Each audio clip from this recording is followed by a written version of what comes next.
سلام كمي تصنحو كبرات تخاتلت نلام سنبات 22 مقابيت 2026 زتدالو حدشي زيناتات حزالكم قريبا لخو مكتتالكم يعدم فلما كندبتاتو سرايت ኢትዮጵያ በብዝሕ ኣብ ከባቢታት ዓፋርን ሕማራን ዓስከሩ ከም ዘሎ ከም ዝተገለጸን ናይ ቱርክ ድሮናት ናብ ባጽዕ ከም ዝኣተዋን ኣብ መንጎ ህዝብታት ኤርትራ፣ ሱዳን፣ ትግራይን ኣምሓራን ርክብ ከም ዝተኻየደ ከም ዝተገለጸን RSF ከቢድ መጥቃዕቲ ከም ዘካየደን ኣብ ውግእ ኢራን፣ እስራኤልን ኣሜሪካን ጎራብቲ ሃገራት ኢራን ዘለዉ ሓደሽቲ ምዕባለታትን ዝብሉን ካልእን ዝሕብር ዝርዝር ዜናታት ሒዝናልኩም ቀሪብና ኣለና።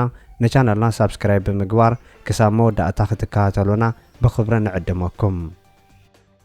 RSF متقعت كم زكاية تجليسو حيلتات RSF سودان أبتقى ختما النهود أم عرب كردفان زركاب ناي حرشا مقبزة قعزة عبيت مكان زحقفة ناي نقدك أفلاي حو كم زكاة سالة سب سلطان التخواب جليسام إت نابرسا ختما سمين كردفان أويد جيسونا تقعزن كولوس تعاقتان ناي حو بارع زكاتمو ناي حرشا نبرات كمر آيا ناي RSF زفلس موزولو عنوة مخانوان ናይ ተኸባቢ ምንጭታት ይገልጹ ናይ ተወታደራዊ ጉጅለ ሓበሬታታት ከም ዘቃልሖ እቲ ጽዕነት ሕርሻ ብሓዊ ከቃጽልዎን ከለዉ ብሓጎስ ክጭድሩ ዘርኢ ስእሊ ከም ዝቐረበን በቲ ስእሊ ብዙሓት ኣባላት ማሕበር ሰራሕተኛታት ዝተሰምዖም ሕማቕ ስምዒት ከም ዝገለጹዎን ይሕበር ኣሎ።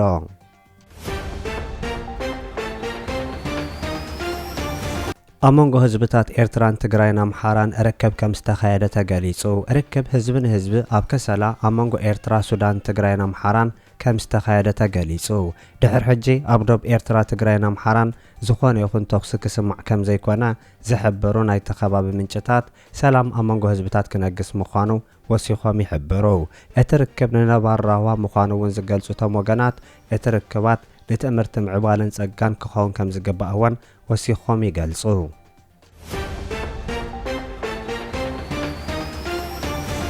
ድሮናት ቱርኪ ባጽዕ ከም ዝኣተዋ ተገሊጹ ናይ ቱርኪ ድሮናት ኣብ ወደባይት ከተማ ባጽዕ ከም ዝኣተዋ ናይ ቱርኪ ወገናት ዝርከበን ምንጭታት ምግላጸን ተሓቢሩ።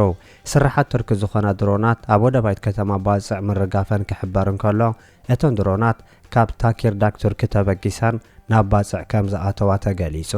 ብናይ መርከብ ካርጎ ካብ ቱርኪ ነቒላን ናብ ኤርትራ ምእታውን ዝንገረሎ ዘሎ ድሮናት ንምንታይ ዕላማ ምዃነን ዝተፈለጠ ከም ዘየለ ዝሕብሩ እቶም ምንጭታት ወጥሪ ኤርትራን ኢትዮጵያን ካብ ዝኸፍአ ናብ ዝበኣሳ ብዝኸደሉ ዘሎ ግዜ ከምዚ ዝኣመሰለ ናይ ኣጽዋር ምንቅስቓስ ምክያዱ ነቲ ወጥሪ ዘዕቢ ክኸውን ከም ዝኽእል ይንገር። እዚ ከምዚ ኢሉ እንከሎ ሰራዊት ኢትዮጵያ ብብዝሒ ኣብ ከባቢታት ዓፋርን ሕማራን ዓስኪሩ ከም ዘሎ ኣቶ ጀዋር መሓመድ ገሊጹ።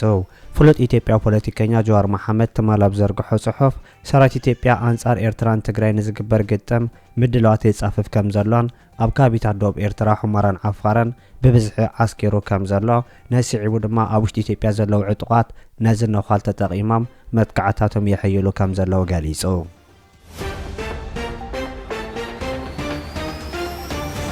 ውግእ ኢራን፣ እስራኤልን ኣሜሪካን ጎራብቲ ሃገራት ኢራን ብዝሓየለ መልክዑ ይቕጽል ከም ዘሎ ተገሊጹ። ኣሜሪካን እስራኤልን ኣብ ልዕሊ ኢራን ከካይዶ ዝጸንሐ ደብዳባት ምስ ተኸፈተ ናይ ኢራን ደብዳባት እውን ኣብተን ናይ ኣሜሪካ መደበራት ዘለወን ሃገራት ዓረብ ምስዓቡ ዝተገለጸ ኮይኑ ብሰንኪ ኩናት ነዳዲ ካብ ግዜ ናብ ግዜ ብምውሓዱ ናህሪ ዋጋ ነዳዲ ምስዓቡ ክግለጽን ይሆን ኣሎን።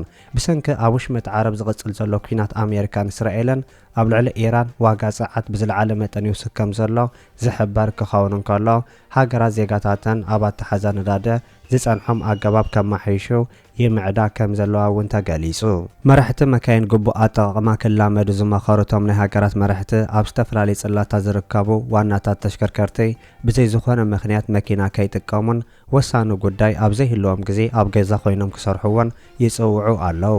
ኢትዮጵያ ኩባንያታት ነዳዲ ንኤጀንሲታት ጸጥታ ኣፍረይቲ ትካላትን መጓዓዝያን ቀዳምነት ክህባ ምእዛዛውን ዝፍለጥ ኮይኑ ካልኦት ዝተፈላለዩ ሃገራት ኣፍሪካ እውን ተመሳሳሊ ስጉምታት ኣብ ምውሳድ ከም ዝርከባ ይሕበር።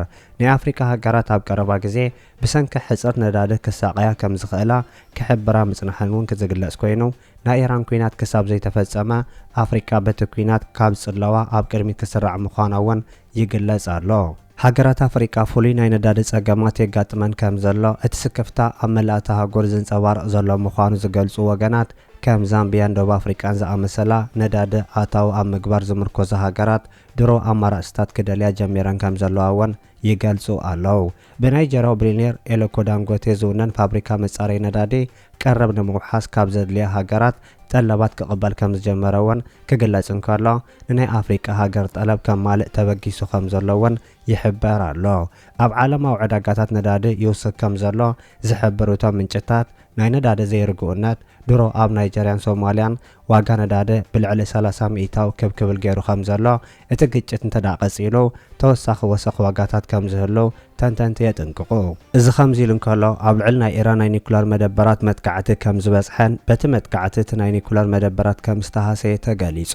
በዓል መዘ ኣቶሚካዊ ፀዓት ኢራን ናትና ዝመመስርሒ ኒኩለር ዳግማይ ከም ዝተሃረመን በዓላ ኢራን እውን ከም ዝገለጸትን ኣብ ማእከን ዜና ኢራን ዝወፀ መግለፂ ነቲ ሓቂ ዘራጉድ ኮይኑ ከም ዝተረኸበ እውን ይንገር ኣሎ።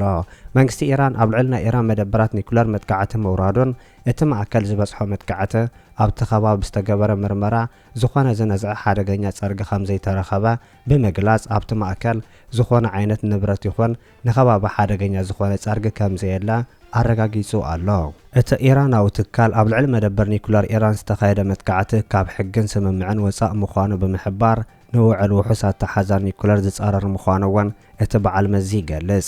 ኣብ ሰነ 2025 ኣሜሪካ ኣብ 3 መደበራት ኒኩለር ኢራን ናትናዝ፣ ፎርዶን ኢስፋሃን ደብዳብ ከም ዝፈጸመት ዝከር ኮይኑ ኣብቲ እዋን ዶናልድ ትራምፕ መደበራት ኒኩለር ኢራን ፈጺሙ ምዕናው ገሊጹ ምንባሮን እቲ መግለጺ ኣብዚ ግዜ ካብ ሓቂ ዝረሓቐ ምዃኑ ተረጋጊጹ ከም ዘሎ እውን ይሕበር። እዚ ከምዚ ኢሉ እንከሎ በዝሒ ናይተን መጻቦ ሕርሙዝ ክኽፈት ስጉምቲ ክወስዳ ድልዋት ከም ዘለዋ ዝገለጸ ሃገራት ምውሳኹን ደቡብ ኮርያ ኣካል ናይተን ሃገራት ምዃና ይሕበር ኣሎ። ደቡብ ኮርያ መጻቦ ሕርሙዝ ንዓለም ለኻዊ ምንቅስቓስ ንግድና ጻነ ምግባሩ ዝከኣላ ከተብርክት ድልውቲ ምህላዋ ምግላጻ ማእከን ዜና ሮይተር ዘቃልሐ ኮይኑ ብርክት ዝበለ ሃገራት ድሕነት ብመጻቦ ሕርሙዝ ዝሓልፋ መራኸብ ንምውሓስ ዝድለ ስጉምቲ ንምውሳድ ድልዋት ከም ዘለዋ ብዛሃቦ መግለጺ ኣፍሊጠን ኣለዋ። ኣብ ጉዳይ ምፍታሕ መጻቦ ሕርሙዝ መራሕቲ ዓባይ ብሪጣንያ፣ ፈረንሳ፣ ጀርመን፣ ጣልያን፣ ሆላንድን ጃፓን ምኽታሞም ዝሕበር ኮይኖም ካልኦት ሃገራት እውን ክጽንበርዎ ኣብ ግምት ከም ዝጸንሐ ብተወሳኺ ይሕበር። ሃገራት ካናዳ፣ ኣውስትራልያ፣ ኒውዚላንድ፣ ዴንማርክ፣ ላትቪያ፣ ስሎቫንያ፣ ኢስቶንያ፣ ኖርዌይ፣ ስዊድን፣ ፊንላንድ፣ ሮማንያ፣ ባሕሬን፣ ሊትዌንን ነቲ መግለጺ ድሒረን ዝተጸንበራ ኮይነን እተን ሃገራት ድሕነት ናይተን ብመጻቦ ሕርሙዝ ዝሓልፋ መራኸብ ንምውሓስ እንታይ ዓይነት ስጉምትን ክወስዳ ሓሲበን ዘለዋ ግን ከም ዘየነጸራ ጸብጻባት ይገልጹ። ኣብ ልዕሊ ኢራን ከቢድ ጸቕጢ ብምግባር ነቲ መጻቦ ኣብ ምኽፋት ዝካየድ ዘሎ ጻዕሪ ዓወት ከም ዘይተረኸቦ እውን ዝንገር ክኸውን እንከሎ ካብ 28 ለካቲት ጀሚረን ምስ ኢራን ኣብ ኩናት ዝርከባ ኣሜሪካን እስራኤልን ዘየዕርፍ ደብዳባት እኳ እንተካየዳ ክሳብ ሕጂ ነቲ ኢራን ኣጽያቶ ዘላ ንወሽመጥ ዓረብ ምስ ወሽመጥ ዖመን ዘራኽብ መጻቦ ሕርሙዝ ክኸፍትዎ ከም ዘይከኣላ ዝግለጽ። በቲ መጻቦ ናይ 20 ሚእታዊት ነዳዲ ዓለም ከም ዝሓልፉን ዝገልጹ ወገናት እቲ መጻቦ ምዕጻው ኣብ ዋጋ ነዳዲ ዓለም ክንዲ ዘለውጢ ክፈጥር እውን ካብ ትጽቢት ወጻእ ከም ዝኾነ ይገልጹ። ኢራን ንመጻቦ ሕርሙዝ ክትዓጽዎ ይኹን ኣብ ልዕሊ ናይ ውሽምጥ ሃገራት መጥቃዕቲ ክትወስድ ከም ትኽእል ዝገመተ ከም ዘይነበረ ዝሕብር ናይ ኣሜሪካ ፕረዚዳንት ዶናልድ ትራምፕ ኢራን ልዕሊ ግምት ኣሜሪካ ከም ዝኸደት ምሕባሩ እውን ይዝከር። ኢራን ኣብ ልዕሊ እተን ቀንዲ ናይ ነዳዲ ማእከል ዝኾነ ሃገራት መጥቃዕቲ ክትፍጽም ምዃና ናይ ስለያ ወገናት ጸብጻባት ሂቦም ምንባሮም ብኣንጻሩ ዝሕብሩ ናይ ኣሜሪካ ወገናት ትራምፕ ዝፈጸሞ ጌጋ ክንዲ ዝቕበል ጌጋታቱ ኣብ ልዕሊ ካልኦት ከስክም ይጽዕር ከም ዘለዎን ይሕብሩ ኣለዉ። እዚ ከምዚ ኢሉ እንከሎ ኢራን ኣብ ልዕሊ እስራኤል ብዝፈጸመቶ ከቢድ መጥቃዕቲ ልዕሊ 100 ሰባት ከም ዝቆሰሉ ተገሊጹ። ኣገልግሎት ጽሬት እታ ሃገር ትማሊ ቀዳም ምሸት ኣብ ደቡብ እስራኤል ኣብ ከተማ ኣራድ ብዘጋጠመ መጥቃዕቲ 88 ሰባት ቆሲሎም ናብ ሆስፒታል ከም ዝተወሰዱ ገሊጹ። ካብቶም ዝተጎድኡ ሰባት 10 ከቢድ መጉዳእቲ ከም ዘጋጠሞም ገሊጹ። ብተወሳኺ እውን ኣብ ደቡባዊት ከተማ ዶሚና ካሊእ መጥቃዕቲ ተፈጺሙ ኣብ ዶሚና ብዝተፈጸመ መጥቃዕቲ ካልኦት 30 ሰባት ከም ዝቆሰሉ ኣገልግሎት ጽሬት እታ ሃገር ገሊጹ። እዛ ከተማ ኣብ ጥቓ ኒኩለር እስራኤል ከም ትርከብን ኣብ ልዕሊ ኒኩለር እስራኤል መጥቃዕቲ ከም ዝተፈጸመ እውን ተገሊጹ ኣሎ። ቀዳሚ ሚኒስትር ቤንጃሚን ኔታንያሁ ሃገሩ ኣዝዩ ከቢድ ለይቲ ከም ዘሕለፈት ገሊጹ ኢራን ኣብ ጥቓ መሳለጥያ ኒኩለር እስራኤል መጥቃዕቲ ከም ዘካየደት እውን ገሊጹ። እዚ ከምዚ ኢሉ እንከሎ ትራምፕ ኢራን ኣብ ውሽጢ 48 ሰዓታት መጻቦ ሕርሙዝ እንተዘይከፊታ መመንጨዊ ሓይሊ ኤሌክትሪክ ኢራን ክዕንዎ ከም ዝኽእል ኣጠንቂቑ ኣሎ። ፕረዚዳንት ኣሜሪካ ዶናልድ ትራምፕ ንኢራን መጻቦ ሕርሙዝ ንምኽፋት ናይ 48 ሰዓታት ግዜ ገደብ ከም ዝሃበ ዝተገለጸ ኮይኑ ፕረዚዳንት ኣሜሪካ ኢራን ኣብ ውሽጢ 48 ሰዓታት መጻብ ሆርሙዝ እንተዘይከፊታ ሃገሩ ንመመንጨዊ ሓይሊ ኤሌክትሪክ ኢራን ከተዕንዎ ከም ዝኾነ ተጠንቂቑ።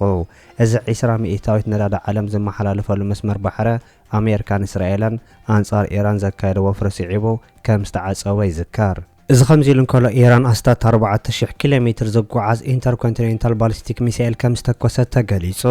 ኢራን ልዕሊ 4000 ኪሎ ሜትር ዝጓዓዝ ኢንተርኮንቲኔንታል ባሊስቲክ ሚሳኤል ከም ዝተኮሰትን ኣብ ማእከል ህንዳዊ ውቅያኖስ ዝርከብ ማዕስከር ኣሜሪካን ብሪጣንያን ዲያጎ ጋርሻ ከም እውን ኣብ ሓንቲ ካብ ደሴታት ማልደቭ ኣፍሪቃ ዝኾነት ወተሃደራዊ ማዕስከር ብምጥቃዕ ንሃገራት ምዕራብ ሓድሽ ናይ ስጋኣት መልእኽቲ ኣመሓላሊፋ ኣላ።